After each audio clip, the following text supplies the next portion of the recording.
All right, guys, welcome back to another episode of the Babbles Nonsense podcast, where we talk about all the things you think about at 2 a.m. when your cortisol is spiking and waking you up for absolutely no reason. If you're wondering where that's coming from, that's what's been going on with my insomnia.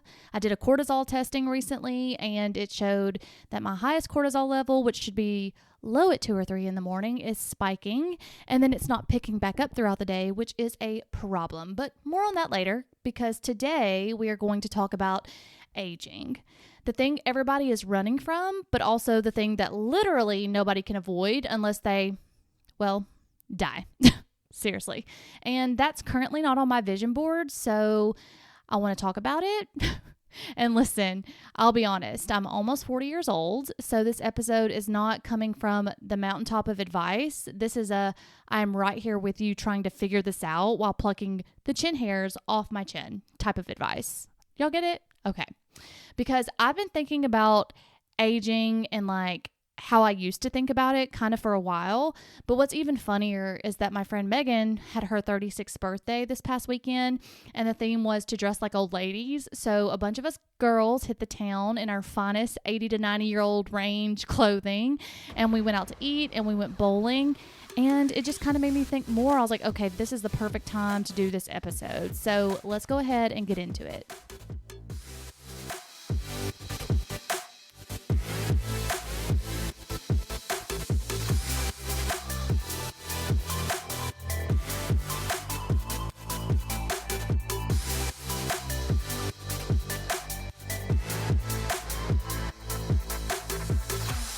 All right, so let's just dive on into this aging podcast, because what's really funny about aging in general is that we do live in this world where everyone will scream, but age is just a number. But then also we're spending like $200 on facial serums that promise to make us look 12 or anything we can buy off the TikTok shop, right? But aging does freak us out because it threatens 5 things. So I had to do some research on this podcast. I'm trying to get better about researching and getting some facts out there. But anyways, back to the 5 things that potentially freak us out when we think about aging. And then we'll kind of explain them a little bit later with some personal examples. Is physical changes, flexibility, whether that be physically or socially or both. The identity and status that we have, control, and visibility. And like I said, I'm going to break these down in a minute. But first, let me ground this with something that one of my patients had told me. So I was doing just a regular wellness checkup on one of my, I believe she was like 80 plus, maybe 85, 87, somewhere around that age. She's super adorable, but she's just always on the go. Like anytime I try to go to her room, I can't find her. She's either out doing activities at the assisted living, or she's going to brunch, or she's going to lunch, or she's going somewhere. She's always on the go. But she always asks me how I'm doing. And I always say things like, oh, just living life, or I'm busy. I never really have a good response because that's the response. And she did look at me dead in the face and said, you may want to slow down and enjoy it, because boy, does it end fast. And I did have this brief moment, because it made me really stop and reflect, which I also, like I said, I've been having these intermittent, maybe fleeting reflections. Maybe I'm at a midlife crisis in my life. Who knows? Because when we think about that, when I used to say it when I was younger, I wasn't thinking 40, but anyways,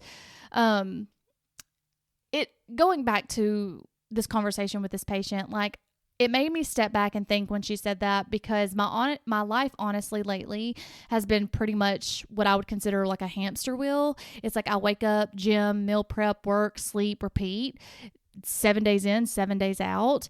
And for a second, a solid 3 seconds, I have to step outside of myself and be like, what am I doing? Why am I living life like it's a checklist? But because it comes and it goes so fast, that aha moment comes and then it disappears. But even when you have these thoughts, we change absolutely nothing. So here I am, almost 40, and the truth is she's absolutely right. Life does go by in a blink of an eye. It truly does. And even though I'm 38 and I'm saying I'm almost 40, I don't remember getting this old. I feel like I'm still 20 something in my mind most days. And I'll be honest, like I have forgotten how old I was sometimes, and I've had to calculate it out. And when my mom used to do that, I'd be like, how do you forget how old you are? But I think some of it has to do with like you kind of stop counting at a certain point once you stop hitting milestones. And then I think another portion of it is kind of like you mentally feel so different than your physical age sometimes. And it makes me look back at when I was younger and thought that 40 was old. Don't get me wrong. I do think times have significantly changed and your 40s and 50s are just different than decades past. Like, for example, like when we were dressing up for this party, that's what made me think like, okay, how do we dress up as an old lady? And we think of things like the Golden Girls. But really, when we look back at that show, they were in their 40s and 50s, but they dressed older at the time. That was just the way it was, like the hair and things like that. And now you look at people in their 40s and 50s like Jennifer Lopez, and you're just like, okay, this is the new 50. It's just different. Times have changed. Styles have changed. Fashion has changed. There's new products on the market. All the things, I could go on and on. But we're going to just go ahead and switch gears here a little bit. We're going to do a little fact checking with aging and what's actually happening and nerd out for just a minute, because I want to give you some interesting facts. And honestly, sometimes my brain works by trying to better understand something by looking at it factually or biologically. So maybe if we kind of go through some of that, it can help us understand a little bit better. Maybe stop fighting reality and start working with it. But some random surprising facts about aging: people actually get happier after 40. So in 2 years, well, I guess I have to give it a time after that. So in 3 years, I will let you guys know if that's true or not. There's a U-shaped curve of happiness, and they say that the lowest is around the mid-30s, and then it goes back up.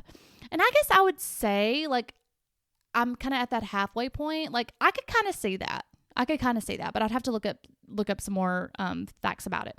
All right. The next one would be that confidence naturally increases with age. So your brain becomes less sensitive to social rejection. So imagine that, some peace in your life as we age. The third one is your give a damn meter recalibrates. So that prefrontal cortex becomes better at emotional regulation. The fourth thing is creativity often peaks in midlife. So studies have shown that people do their most meaningful work between the ages of 40 and 60, which I thought was really cool. And then the last one is that social circles, try to say that really fast, shrink. So social circles shrink, and that is a healthy thing because the brain prioritizes meaningful connections over quantity, which I've always been told I have an old soul.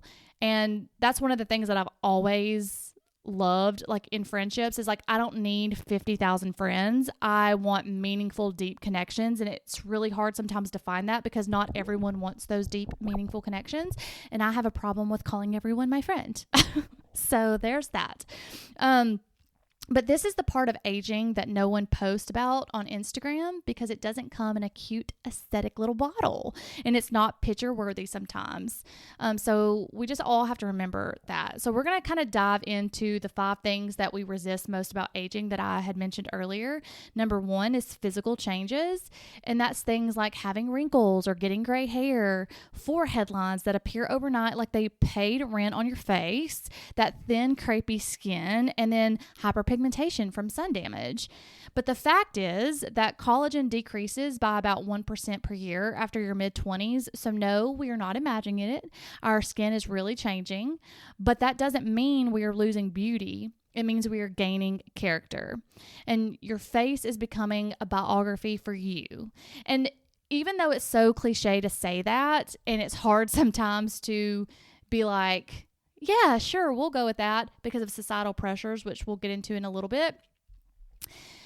Just kind of taking a step back and just knowing that we all are doing this and it's inevitable for everyone can kind of go a long way.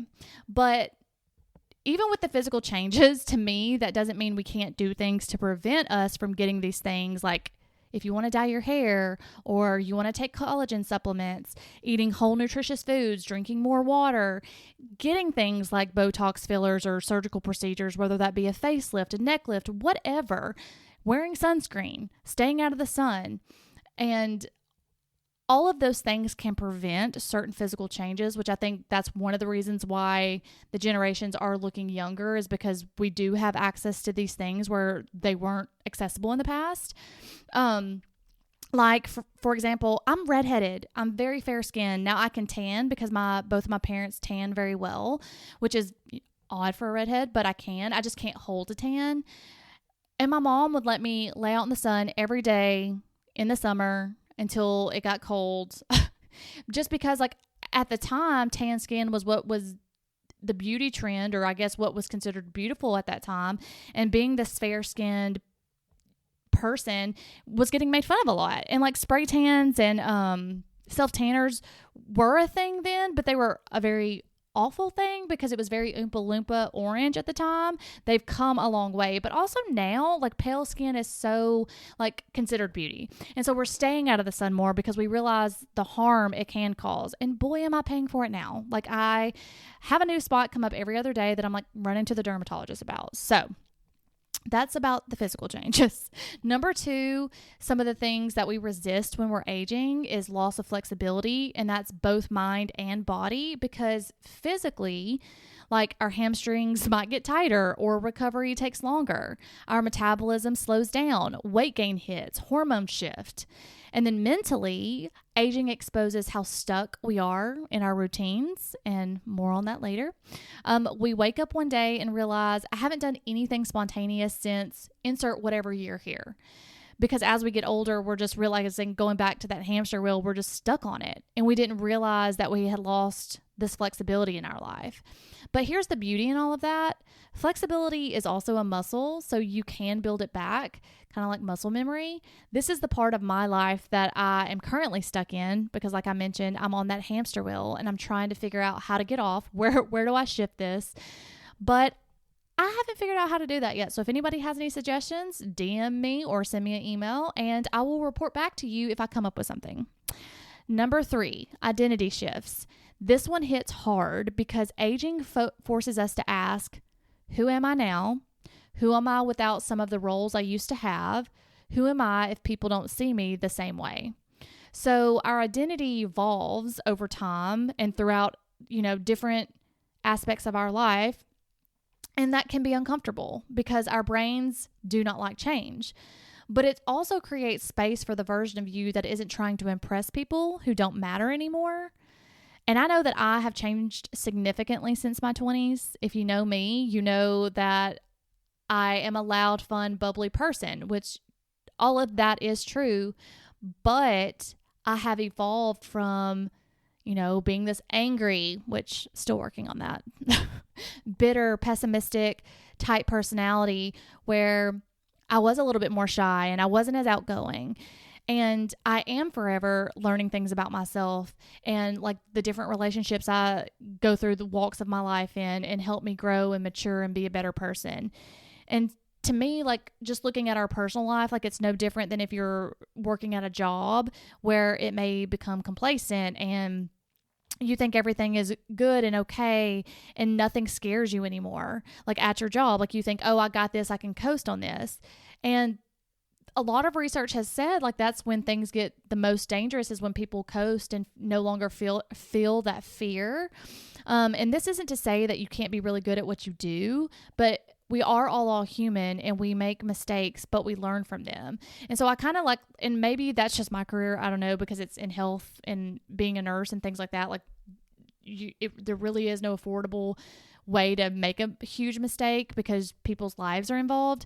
So I think when we get complacent in our job and in our life, that's where we have a hard time with that identity shift. And that's sometimes maybe where we resist aging and where the midlife crisis comes in. Because, for example, I know a lot of my friends that have become moms that some of them have made their whole identity in their life just being a mother. And that's okay. Like, there's nothing wrong with that. But when that kid leaves to go off to college and you're an empty nester, I think some of them are realizing that they don't know who they are anymore.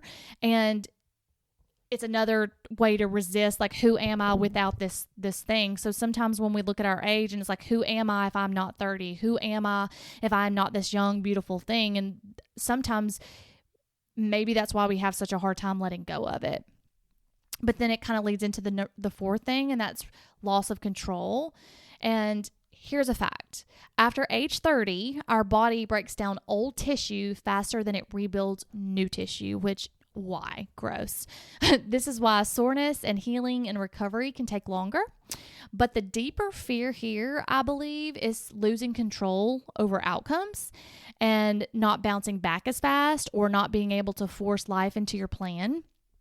And I think that as we age, I think it teaches us to just surrender. Not in that like surrender in a depressing type of way, but in a stop trying to white knuckle your existence way through this life and just let life happen. I think as I get older, because I'm a huge control freak. And I think as I get older and the more I learn and the different things that I've been through, I do realize the more we realize that we truly aren't in control of our life. Like, I don't know what your faith or what you believe in, but like, I believe that God is truly in control. And so if I truly believe that, then I have to step off the reins and like give full reins to him. And if you don't believe, I think that there's still a way to be like, we know that we don't get to control life. Like, good things happen to bad people, bad things happen to good people. And we just don't have any control over that. There's certain aspects in our life that we can have control over, whether that be, a career or a raise or, staying in a crappy job or staying in a crappy marriage or relationship or whatever. Those top choices we do have. But I think when we look at the bigger picture and just realize that we don't have control over the big picture, that sometimes relinquishing that can maybe help us stop resisting aging a little bit. And the fifth and last one is the fear of becoming invisible. And I think this one is especially true for women. I'm not going to say it's not true for men, but when I think about like my life, I think that society has put value on youth, especially when it comes to being a woman. And aging can feel like fading into the background a lot of times. But I'll be honest, like I've often struggled to identify where this comes from, like between the man and the woman factor. And what I mean by that is like, we all know it is coming from society, like to have value on youth. But are women judging other women more? And that's where it comes from, because I see that a lot. Women tend to judge women more on things than men are. And I say that because when I've dated people, like they don't even notice certain things or insecurities, or I'm like, oh, here's a wrinkle. They're like, what wrinkle? Where women would be the first one to call that out. And I know we say we do these things as women for the male gaze, which obviously partially is true, but we have seen, I think that where it partially comes from is we have seen men leave their wives for a much younger woman, or we see that on TV and shows, which I think can trigger a fear response of we just need to look young forever. And then, of course, the societal pressure is always there where men are allowed to age and women aren't. But if we look at it categorically, obviously that's not all men. So where does this need to be young and youthful come from? Obviously society. And I can understand that in the Hollywood way, because that's their literal job, and they're on TV or they're in commercials or getting photos taken and they're in HD and all these things that can highlight insecurities. But just as common people, like, where does it come from? For me, I can personally speak that, growing up in the 90s and like seeing like beauty, like magazines and stuff like that. So it's just gotten worse over the years because of, I think, social media. Which, speaking of, like, I did break my lint one time, but I didn't scroll. I just got on and looked at my notifications. Anyways, that was a sidebar. But all this to say, like, women's self-confidence peaks later in life. That's the fact that I had looked up at the beginning of this podcast, because women become visible to themselves. Just anyone in general become more visible to themselves. And that's the kind of visibility that you don't lose as you age. It actually gets tighter and stronger. But anyways, that's the 5 things that I found, like when I was doing my research, why people are resisting aging. But the real gut punch is that life is just short. It's just short. And I think that we forget that we are here temporary. I think that life goes by faster every year because, our brains seem to compress time as we age. And that's literally a thing. I looked it up. Your internal clock speeds up, which is wild, which makes sense. But I also think that we just get used to living, and then we stop noticing our lives while we're just busy. And I don't know if I would call it living, like while we're just existing, maybe. Like we're just existing and we're not living. People don't get reminders until something forces them to think about this. Like there's a few things, like maybe you get a health scare, or there's a loss in the family, or a close friend, family member, a patient like mine telling me to slow down, or a moment where you just realize you blinked and a decade disappeared. I know that everyone can probably relate to this. Like when we were younger, years felt so long, like dreading school, or just waiting for that milestone to hit, like waiting for 16 to get that driver's license, waiting for 18 to be that quote unquote legal age to buy, whether you were a smoker and get cigarettes, or you could go to the club or to whatever, which is honestly hilarious that they have that at the age of 18, because our brains aren't fully developed. That like that prefrontal cortex that I mentioned earlier is not fully developed at 18, but you're an adult somehow. And then we want to get like to the age of 21 to drink alcohol. And then it's like after that, it seems to like not go as fast. I remember like after my 30th birthday, because there's not really another milestone until your 40th birthday. So it's almost like time is just like warp speeding ahead. And it's just wild. I just realized like probably 35-ish, I would think, that time just quickly started speeding up. And again, back on that hamster wheel, work, sleep, repeat. So what is it about aging that we can truly look forward to and not just hate it or, resist it? I think the beautiful part in that would be the emotional resilience that increases. We stop spiraling over small things. Our values get clearer. We don't chase the wrong people anymore. Our boundaries sharpen. We tolerate less nonsense. Our relationships get deeper. We choose quality over quantity, and that feels really good. And I think most of all, we step into our true taste, whether that be fashion, lifestyles, our bodies, our careers. We start truly choosing things because we like them and not because they're just trending or on social media. And I think your boundaries get firm. Like I think we finally know our boundaries. Hopefully, I'm hoping I grow into that. But the most important thing is I think that we become more us than we have ever been. And we all feel the urge to slow down, but we don't, because slowing down means confronting ourselves. As long as we stay busy, exhausted, or distracted, we don't have to look at what's not working within our own lives. And aging keeps tapping you on the shoulder saying, hey, are you going to live this life, or are you just going to sprint through it? And then, of course, we respond back saying, yeah, after this deadline, or after this, or after this, or after this. It's always, once I get to this, I'll do this. And then this never happens. Then one day, you're almost 40, looking back, thinking, how did time move while I wasn't paying attention? What have I truly accomplished? Where have I traveled? Have I ever been in real love? Well, those may be the questions that pop through my head and not yours. But all this to say, aging isn't something to fight. I feel like it's something to honor.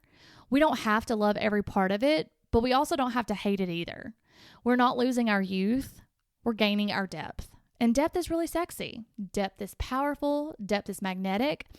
Your skin will change, your hair will change, and your body will change. But so will our wisdom. So will our emotional capacity. And so will our self-respect, our standards, and our sense of what really matters in our life. So yeah, life is short, but it's also long enough to remake yourself 100 times. Aging just gives you permission to do it with intention.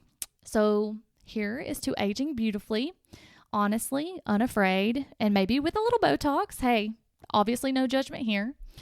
But I used to think I couldn't wait to be old. When I was little, I would literally walk around telling people, when I'm old, I'm going to eat this many cupcakes every single day. And that was my grand vision for adulthood. Cupcakes on demand. And honestly, same. I still love cupcakes, and we'll get cupcakes when I'm older. But getting older has been truly different than I imagined. Like my skin obviously has changed. I see more lines in my face. I have a bedtime that apparently I defend like it's a religion. And I catch myself saying I'm tired the way grown-ups did when I was younger.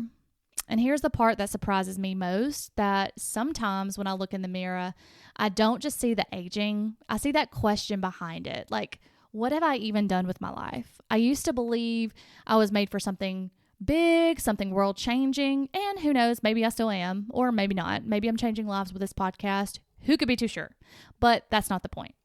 Because somewhere along the way, we all start romanticizing life so much. Like, if it isn't massive or impressive or Instagram worthy, it doesn't count. But maybe the entire point is learning to accept our life exactly as it is, big or small, loud or quiet, chaotic or stable. And realizing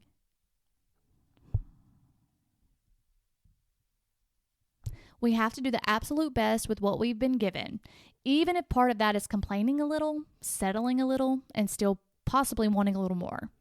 Because when I look back, what actually stays with me isn't the big moments I thought I was supposed to chase. It's those laughs I didn't expect. It's that late night talk, the dumb heartbreaks I swore would kill me, the mornings where I felt hopeful for no reason, the memories that hit out of nowhere, and of course, the wrinkles that prove I survived all of it. So maybe aging isn't something to fear. Maybe it's just that privilege of still being here and still being alive, of getting the chance to keep going and keep trying and keep loving and keep messing up and keep living a life that doesn't have to be extraordinary to matter, because your life already does. But I'll end it there. So thank you for listening to me babble on aging. It's just a topic that I've obviously been thinking about. Hopefully it made sense to you guys. But until next time, bye.